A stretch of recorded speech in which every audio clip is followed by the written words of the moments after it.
Sometimes it's a result of age, overuse, abuse, not taking care of the equipment. If you're having a problem and it won't stay up, watch this.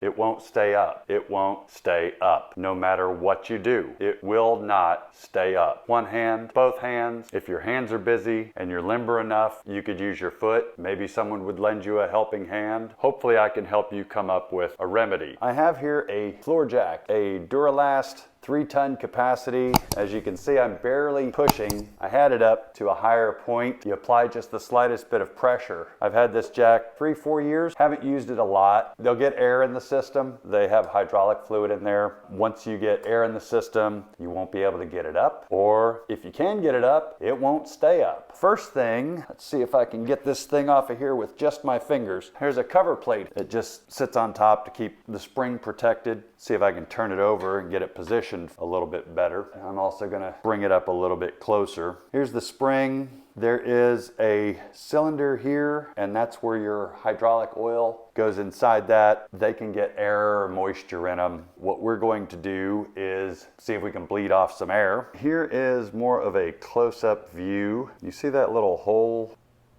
If we needed to add hydraulic fluid, this is where we would add it. We're not adding hydraulic fluid, but we're gonna make sure that we have this like so. And first things first, we're going to pump the handle 6 or 8 times.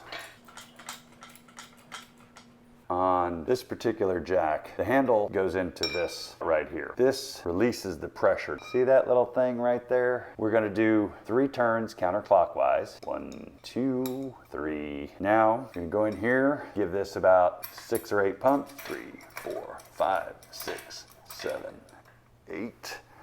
And you can take the end of a screwdriver very, very carefully. On that valve I was showing you, you're just going to gently push it sideways, and I could hear a little bit of a release of air, because if you have air built up in there, the jack won't fill up properly. So what we're going to do now is go down here to this knob that I showed you earlier, and we're just going to turn that clockwise till it's good and snug. You don't have to crank down on it, just make sure it's good and tight. And now we're going to see if the jack is going to work. It's rising, it's getting up. I think it's okay to put the dust cover back on right now. Watch your fingers around these hinges and stuff. As you can see, it's coming up just fine.